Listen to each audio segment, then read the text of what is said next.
Voy a compartir pantalla. Ustedes me confirman si ya están viendo mi pantalla. Sí. Bueno, muy buenos días para todos. En primer lugar, pues agradecer al Congreso Internacional de Investigación en Educación, Empresa y Sociedad por la oportunidad que nos brinda para poder participar acá de este importante evento para los avances científicos y académicos.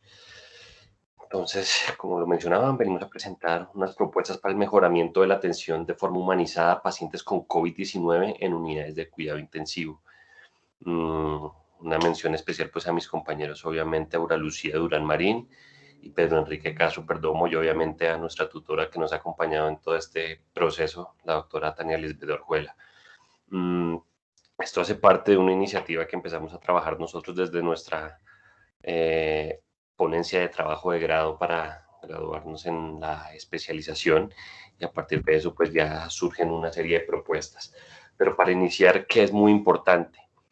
Entender qué es la humanización, qué es ese concepto del que tanto se habla, que incluso ahora se hace mucho más evidente con los procesos relacionados con las unidades de cuidado intensivo, pero que ya se venían tocando. Después de buscar tanta bibliografía y todo el texto que pueda haber alrededor de este tema,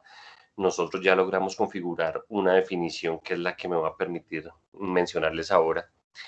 y es ejecutar en forma consciente acciones orientadas a aliviar, reducir o eliminar el dolor físico o emocional, tanto en el paciente y su familia. Es importante entender muy bien ese entorno global, y aquí incluimos también al personal asistencial. Esas tres personas, ese triángulo es fundamental para el funcionamiento de la humanización. Y todo esto desde un contexto fundamentado en la compasión, en la empatía, que es el reflejo de la comprensión por el sufrimiento del otro. Entonces, a partir de eso, nosotros encontramos unas líneas de trabajo en humanización en las unidades de cuidado intensivo. Hay muchos trabajos que se vienen desarrollando, incluso desde el Ministerio acá en Colombia se viene trabajando algunos conceptos relacionados, y rápidamente se los voy a esbozar. La flexibilización de los horarios de visita, como uno de los elementos muy importantes, dadas las restricciones que habitualmente, incluso previo al COVID, existían en las unidades de cuidado intensivo. Las unidades de cuidado intensivo, como ustedes saben, tienen unos horarios muy estrictos, muy restringidos, y esa flexibilización de horarios, romper esas barreras un poco, humanizar un poco esa cercanía de los pacientes con sus familiares, era uno de los elementos más importantes. La comunicación asertiva y eficiente, oportuna, que fuera clara entre todos los actores, entre el médico con el paciente, entre el médico con la familia, entre la familia con el paciente. Todos esos interlocutores, pues es muy importante que tengan claro todos los conceptos y todos los elementos que se están manejando, y era una de las grandes barreras que se estaban generando cuando comenzó todo este tema del COVID. El bienestar del paciente y todos esos factores invisibles que a veces pueden pasar desapercibidos, pero el paciente, que es el que los vive totalmente, el que está acostado con una bomba que le está pitando cada rato, con un ventilador que está sonando a cada momento, es el que debemos, en ese contexto y en ese concepto de la empatía, nosotros entender para poder transmitir, digamos, qué es lo que podemos ayudarle a ese paciente. En cuarto lugar, importantísimo, la participación de la familia en los cuidados. Es involucrar al grupo familiar, al entorno que rodea al paciente en todo ese proceso de salud y enfermedad, que ellos sean actores y participen activamente en toda la resolución de la enfermedad, desde los cuidados y desde el diagnóstico que se va haciendo a los pacientes. Un manejo preventivo del desgaste profesional es muy importante, porque con esta situación del coronavirus, pues es algo que fue desgastando mucho a todo el personal y fue agotando paulatinamente a todo el grupo asistencial y sanitario. Una medicina integrativa y de cuidados holísticos, no fijarnos solo en la enfermedad, sino en todos los sentimientos del paciente, en todo lo que puede estar sintiendo. La arquitectura e infraestructura humanizada, que es fundamental, obviamente, para poder dar ese apoyo como una línea de trabajo en los procesos de humanización, y obviamente indiscutible en una unidad de cuidado intensivo, los cuidados al final de la vida y una muerte digna. ¿Qué hicimos nosotros? Nosotros desarrollamos un estudio observacional, descriptivo y de corte transversal, a partir del cual realizamos una revisión bibliográfica muy exhaustiva.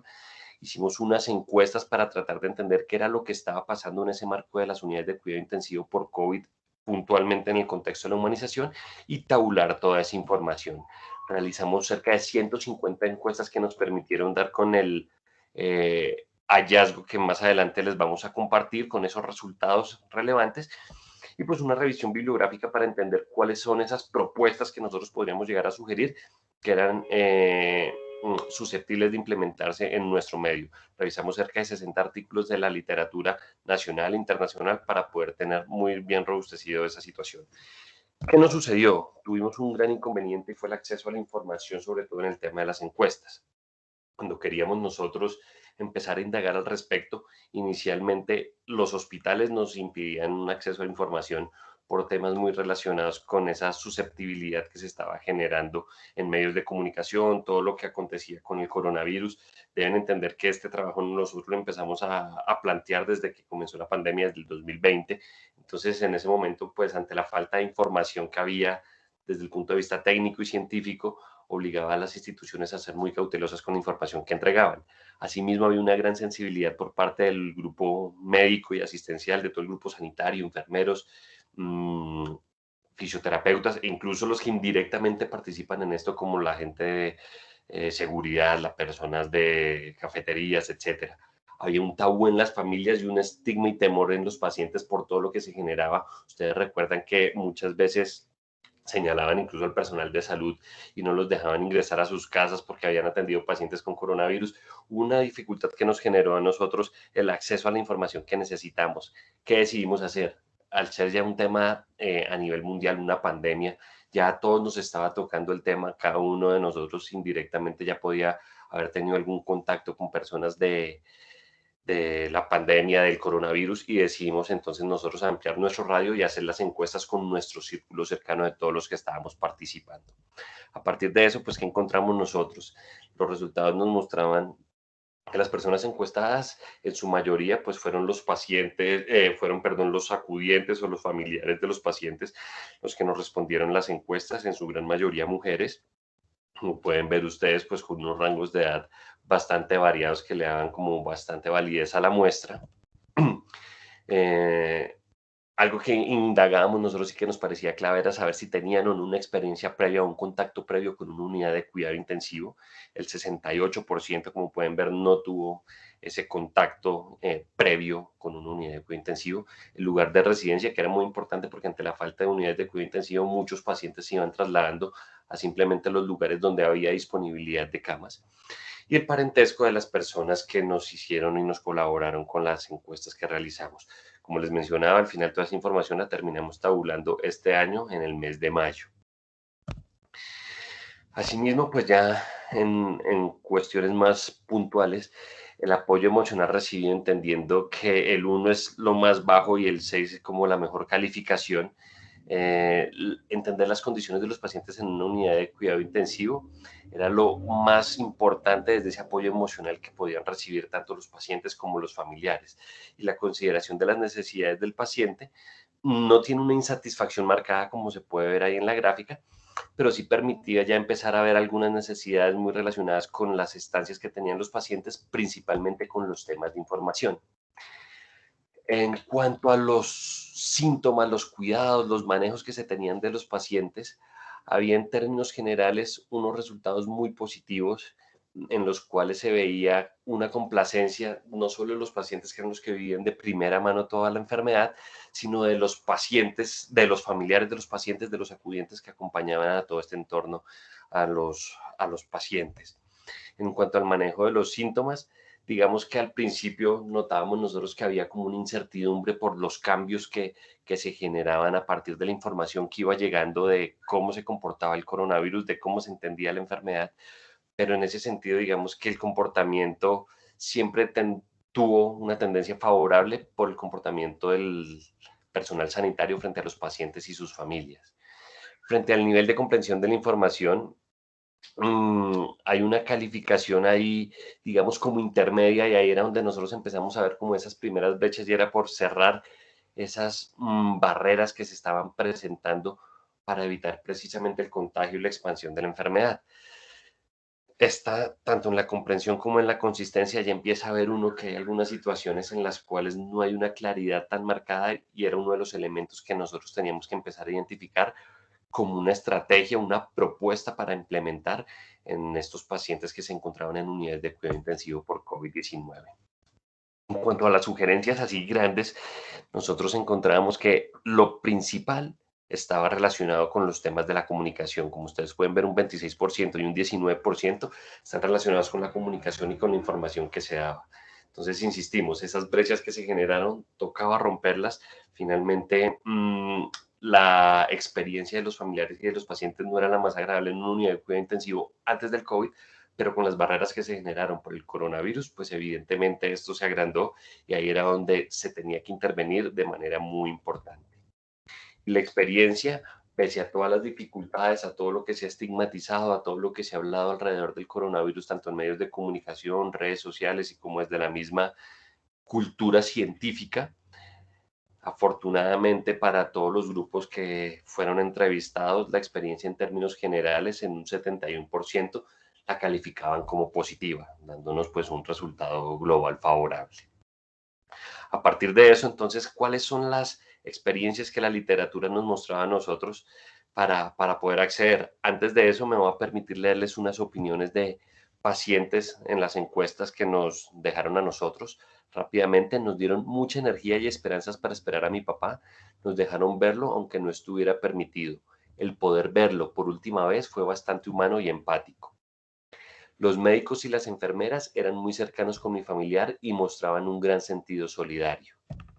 Siempre se me dio información directa, sin rodeos, pero con delicadeza. Es de admirar la tenacidad y espíritu de lucha por sus pacientes de la mayoría de médicos y enfermeras en condiciones tan desoladoras. Y recibía palabras de ánimo de mi familia. Podía ver incluso a mi perrita y eso me hacía esforzarme más por salir adelante. Ahora sí, como les mencionaba, ¿qué fue lo que encontramos nosotros frente a ese tema de la información y de la comunicación que se estaba generando a nivel mundial? El tema de las videollamadas con todos estos dispositivos tecnológicos, celulares, tabletas, se permitió tener un acercamiento y mejorar ese binomio entre el paciente y el médico y entre la familia y el médico. Esas comunicaciones permitían mucha más cercanía y romper esas brechas de distanciamiento que se generaron por todas las políticas públicas que había en los distintos países. Tableros de apoyo, se empezaron a generar unos mensajes en los cuales se accedía para que los familiares pudieran enviar sus comunicaciones a los pacientes y de esa manera darles como ese estímulo que al no tenerlos cercanos, al no tenerlos de primera mano, no se les podía brindar. Asimismo, mensajes de apoyo que, como ustedes pueden ver en distintas instituciones a nivel mundial, se le estaban dando a los pacientes y en este caso no solo a los pacientes, sino también esos mensajes de agradecimiento a todo el personal asistencial, muchas veces con iniciativas salidas desde la propia comunidad, que era muy importante y relevante destacar en ese sentido, como ustedes pueden ver en distintas instituciones. En cuanto a la identificación personalizada, pues era muy importante teniendo en cuenta las condiciones en las cuales se atendían a los pacientes, como ustedes pueden ver, todos los médicos, enfermeras, fisioterapeutas de primera línea que atendían a los pacientes con COVID en las unidades de cuidado intensivo, tienen que usar este tipo de trajes y protecciones para evitar ser contagiados y poder seguir dando la atención de calidad que se merecían los pacientes. Ante eso, pues no hay un reconocimiento facial y eso obligaba a tener como una precaución y una prevención por parte de familiares y pacientes. Esta identificación personalizada, como ustedes pueden ver, es una de esas estrategias, una de esas propuestas que se pueden implementar para romper esas brechas que se estaban generando en este contexto que les vengo comentando. La estimulación táctil, eso es algo que ya se venía implementando desde mucho tiempo atrás, no es algo que sea novedoso por parte del coronavirus, pero sí que generó un aumento en su uso y es simplemente hacer del paciente una sensación de cercanía, una estimulación sensorial que le permita al paciente sentirse acompañado o sentir que está con alguien y es algo sencillo y es colocar agua tibia en un guante de látex que es la sensación de una mano y que está haciendo contacto con el paciente. La musicoterapia, otra estimulación sensorial muy importante que se venía haciendo en distintos servicios y que por el coronavirus obviamente se dejó de realizar, ya entendiendo cómo funciona la enfermedad y cómo podemos prevenir su contagio, su propagación a nivel de los demás personajes, de los demás pacientes, pues tomando esas medidas de precaución podemos continuar realizando esos ejercicios como se puede ver ahí en las diapositivas. Una que nos llamaba mucho la atención y que requiere pues un análisis muy exhaustivo, era algo que hacían en el Hospital del Mar en Barcelona y era salidas incluso al aire libre. Se reunían una serie de condiciones y como pueden ver ustedes en las imágenes, el grupo sanitario sacaba al paciente, en este caso pues a la playa, para tener no solo una estimulación sensorial desde lo visual, desde lo que respira, desde el contacto con el medio ambiente, sino desde todo lo que para la recuperación y el pronóstico del paciente puede llegar a generar una salida en este contexto. El acompañamiento espiritual que siempre ha estado muy relacionado con todas las unidades de cuidado intensivo, pero que por lo mismo, que por el aislamiento que se generó, obligó a tener unas barreras que no permitían el acceso a los diferentes credos, no solo cristianos, católicos, sino los diferentes credos, para que pudieran tener un acompañamiento espiritual, ya entendiendo, como les decía, la enfermedad y cómo se propaga, se pudieron tomar las medidas para que eso se pudiera continuar realizando en los diferentes servicios asistenciales. La asistencia con animales y mascotas, una de las más innovadoras que ya en otros contextos se venía realizando y como pueden ver acá ustedes en distintas instituciones a nivel mundial, ya las mascotas de los pacientes han tenido un rol muy importante en ese proceso de la recuperación, de esa transición de enfermedad y rehabilitación que es muy importante y como se puede ver incluso a mano derecha en la pantalla, para el personal sanitario, para los médicos también es muy importante la compañía de una mascota en todas estas situaciones de estrés que han desencadenado los manejos de la cantidad de pacientes por coronavirus y toda la desbandada propia de la pandemia. La despedida humanizada, otro ejercicio que se venía haciendo antes del coronavirus, pero que por las restricciones que tuvieron todas las instituciones, pues evidentemente se empezaron a generar unos bloqueos a ese nivel. Aquí podemos ver ya cómo manteniendo unas medidas de protección podemos acceder a eso que es sumamente importante, no solo para el paciente, sino para las mismas familias, poder hacer un cierre adecuado, un duelo anticipado de manera correcta y que les permita cerrar esa situación complicada que es tener un paciente en una unidad de cuidado intensivo.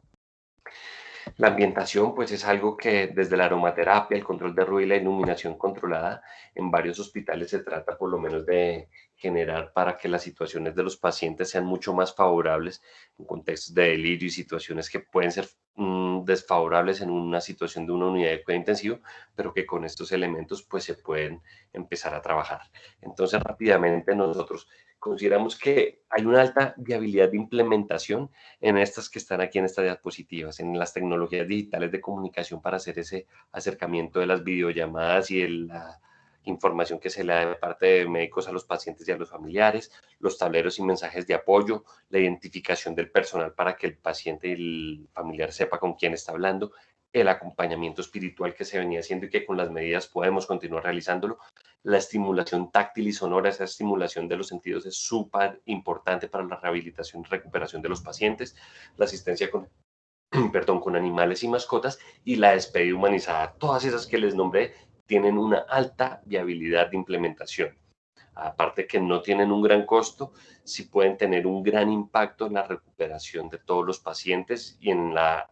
los procesos de humanización de los pacientes que están en unidades de cuidado intensivo por COVID. Y si ustedes se dan cuenta, incluso esto puede implementarse en contextos distintos al coronavirus, mm, lo que haría pues un proceso de cercanía mucho mayor e impactar fuertemente en esos procesos de humanización. En menor viabilidad al aire libre porque requieren un contexto, una logística, una infraestructura muy amplia y los temas de aromaterapia, iluminación controlada y control de ruido ambiente son de menor viabilidad, no porque no se puedan realizar en nuestro medio, sino porque sí requieren una inversión mucho mayor que en nuestro contexto de salud, pues muchas veces esos recursos prefieren dirigirse a otras situaciones y esto digamos que podría llegar a pasar a un segundo plano, pero con todas las que les mencioné anteriormente creo que se podría tener un impacto muy importante. Entonces, en conclusión, pues para nosotros es importante identificar, comprender y aplicar en la vida del profesional que los pacientes y sus familias son seres integrales, holísticos, que deben valorarse de manera multidimensional, con características biológicas, sociales, psicológicas y espirituales en todo el ejercicio transversal de la atención en salud. En segundo lugar, optimizar todos esos canales de comunicación que, como les digo, fue de lo primero que se identificó y de lo que primero también las instituciones empezaron a implementar y que con lo que les mostré, pues tiene una real importancia y esto dará lugar a un mayor empoderamiento de los profesionales de la salud y ayudará a cerrar esas grandes brechas que les venía mencionando generadas por la pandemia en el contexto de los pacientes, perdón, críticamente enfermos y sus familias frente a la información que se suministra. Lo otro, estimular mecanismos que acerquen al individuo con su entorno regular y así mejorará su confianza y se cerrará el círculo de la atención de calidad centrada en el paciente y su familia. Es importante tener eso como eje fundamental en la atención de calidad en los pacientes. Y por último, las estrategias descritas son susceptibles de implementarse, como les mencionaba, dado el fácil alcance y que no requieren grandes inversiones financieras. Eso es lo más importante y lo que más destacamos nosotros. Todas se cantaron en mejores procesos de atención y con altos estándares de calidad. Para terminar, pues tenemos acá una frase de Patch Adams que me permito leer: los medicamentos alivian el dolor, pero solo el amor puede aliviar el sufrimiento. Muchísimas gracias. Bueno, muchas gracias Juan Sebastián y a los demás ponentes. Los invitamos pues para que se queden a la siguiente ponencia. Vamos a dar un espacio mientras se conectan los ponentes y ya volvemos.